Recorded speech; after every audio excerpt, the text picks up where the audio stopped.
Plano de saúde. Qual é a sua dúvida? Vamos esclarecer com o Dr. Lucas Servati, advogado, direito do consumidor. Seja bem-vindo, Dr. Lucas. É um prazer, Cida, estar hoje no canal Olho a Olho com Cida Campos, podendo esclarecer um pouco as dúvidas dos internautas. Dr. Lucas, plano de saúde. Hoje a gente vê assim, a quantidade de pessoas no Procon reclamando e pedindo seus direitos, buscando seus direitos. E que nós estamos aqui sempre falando sobre isso. Busque os seus direitos. Quem tem um plano de saúde hoje ou quem ainda não tem? Qual é a primeira atenção? O que deve fazer primeira mão? A expectativa de um plano de saúde é cobrir tudo que você precisar, seja qualquer tipo de procedimento, seja no pronto-socorro ou mesmo em cirurgias. Então, o principal ponto é o que você quer do plano de saúde. Quando você definir o que você realmente deseja, você tem que procurar o plano e encontrar um contrato compatível com o que você quer. Porque acontece? Muitas vezes a pessoa vai na ânsia de contratar um plano de saúde, acha que ele é amplo o suficiente e na hora que precisa ele tem limitações. Então esse é o principal ponto de divergência. É a amplitude de quais procedimentos o plano de saúde cobre e o que não cobre, Cida. Então hoje a pessoa, Cida foi lá e contratou um plano, tem um contrato. Esse contrato eu posso levar antes de assinar para me ler em casa ou pedir um advogado de confiança para ler? Sim, Cida. Ele é um contrato de adesão, você assina, você adere àquelas cláusulas, mas você só está obrigado a cumpri-las depois que você assina. Então, assim, você tem direito a ter plena convicção do que você vai assinar, entender realmente o que é aquele contrato, quais são as extensões deles, as obrigações e inclusive cláusulas de rescisão. Se caso você não estiver confortável, você rescindir aquele contrato. Então, assim, você tem pleno acesso ao direito de informação do consumidor. Doutor Lucas, assinei o contrato, não estou satisfeita, ou de repente eu não quero mais ficar com esse plano. Eu posso parar de pagar ou eu preciso primeiro avisar ao plano de saúde? Se eu não avisar, a conta vai continuar chegando? Como é que funciona? Cida, é uma pergunta muito interessante. Por quê? Existem alguns planos, Cida, que eles têm uma cláusula de fidelidade. 6 meses, 12 meses. Então você precisa ficar atento. Por quê? Essa fidelidade, ela impõe uma multa. Então se você rescindir esse contrato antes dela terminar, você vai ter que pagar uma multa. E também existem os planos que não têm essa cláusula. E o que acontece? É importante você manifestar o seu desejo de rescisão. Por quê? Você não pode simplesmente parar de pagar. Existe resolução da Agência Nacional de Saúde que define que se um consumidor deixa de pagar por 60 dias, ou não necessariamente você não paga, por exemplo, você não pagou a de janeiro e agora você não vai pagar a de maio, por exemplo. Vai acumular 60 dias nesse prazo. Então, a Agência Nacional de Saúde, ela determina o cancelamento imediato do seu plano. Mas isso não quer dizer que você não vai ter que pagar essas parcelas que você deixou em aberto.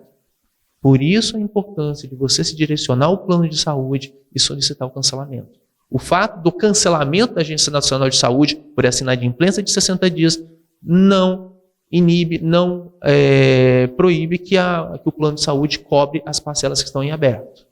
Isso significa que o nome da pessoa pode ir para o Serasa, SPC. Exatamente. Várias consequências, não apenas o cancelamento do plano, mas seu nome pode ser negativado em cadastro de restrição ao crédito, SPC, Serasa. Você pode ter o nome protestado. Você pode sofrer uma execução judicial. Então, são mecanismos que o plano tem de tentar receber por esse período que o contrato estava ativo. Como que o cliente pode fazer isso? Por escrito, pelo WhatsApp, porque hoje é comum o WhatsApp, né, serve como provas, né, doutor Lucas? Um ofício, como vai funcionar isso? Isso aí, hoje a gente vive a era da internet, então assim, não é tão comum mais papel, mas o importante é você ter provas. Você pode se direcionar à sede do plano, realmente protocolar um requerimento em papel e pegar um recibo provando que você solicitou o cancelamento, por e-mail, nos canais de comunicação, pelo WhatsApp, geralmente o serviço de atendimento ao consumidor, o SAC. O importante é você fazer prova desse pedido de cancelamento, seja por número de protocolo, seja por encaminhamento de mensagem. Isso é muito importante, Cida, porque é a única prova que o consumidor vai ter que pediu realmente o cancelamento, para depois não ser cobrado judicialmente ou ter um nome negativado. Doutor Lucas, e se acaso o plano de saúde se recusar? É importante tentar ter esse tipo de prova, né, essa recusa. E muitas vezes é um pouco difícil porque às vezes fica verbalizado. Então, se você tiver a condição de levar uma pessoa para servir de testemunha, seria o ideal, Cida. Ou pelo menos assim, se o canal pessoal foi ali olho no olho, né, houve um impedimento, um desentendimento, tenta por os outros canais, WhatsApp, e-mail. E se mesmo assim você tiver essa recusa, o importante é você tentar fazer prova de que o plano está se recusando a efetuar o cancelamento. Acontece muito também reajuste, né? Às vezes o cliente está ali, não está aguardando aquele aumento. E quando acontece um reajuste abusivo? Exatamente. Isso é interessante porque os reajustes eles têm de diversas formas. Eles têm os reajustes por faixa etária e, além disso, eles têm os reajustes anuais.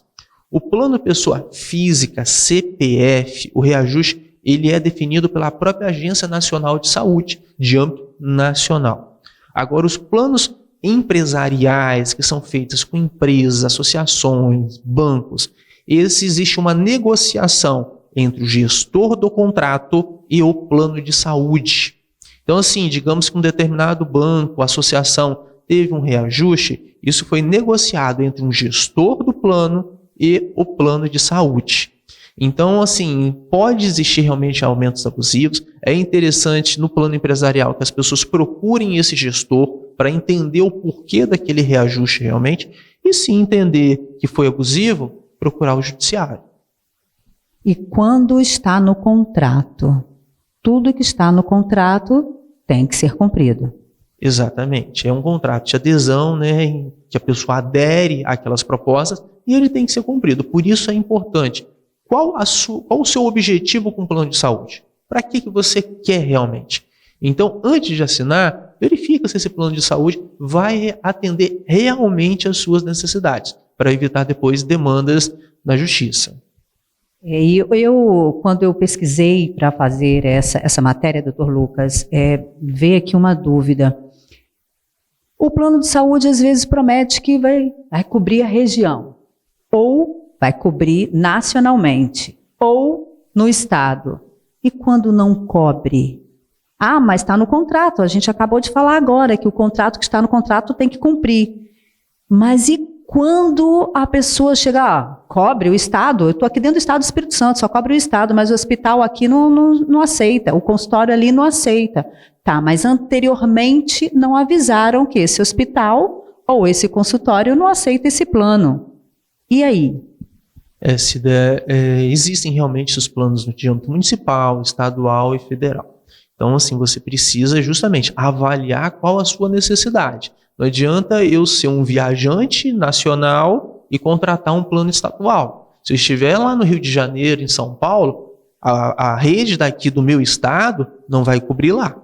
Agora, quando, digamos, uma clínica dentro da nossa própria área, de um plano estadual, ela deixa de atender, é importante você estar consultando, antes de qualquer tipo de demanda, você entrar em contato, olha, vocês aceitam ainda esse plano, não aceitam, justamente para evitar discussões, porque muitos médicos, hoje existe inclusive um movimento que a gente identifica de muitos médicos saindo de plano de saúde, que tem sob o argumento de que financeiramente não é interessante, né, o que força muitos pacientes que já vêm fazendo um tratamento contínuo a perder esses profissionais, né, que é muitas vezes uma relação de confiança. Então, é muito importante a pessoa ter ciência disso, fazer esse acompanhamento, e o plano, ele não pode se excusar de oferecer aquela especialidade. Digamos, um neurologista, esse saiu, ok, mas o plano tem outros neurologistas a fornecer?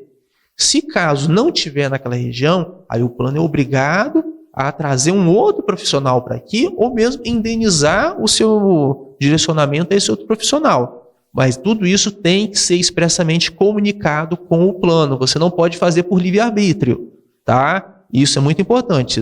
Entre em contato com o plano. Se essa especialidade não existe mais, não tem nenhum outro especialista, aí o plano é obrigado a fornecer esse profissional. Tem uma outra demanda, e essa demanda foi até uma internauta que encaminhou para a gente. Idade.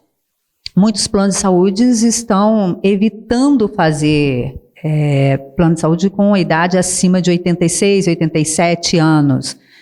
Quem está, está. Quem não está, não entra mais. Isso legalmente pode acontecer?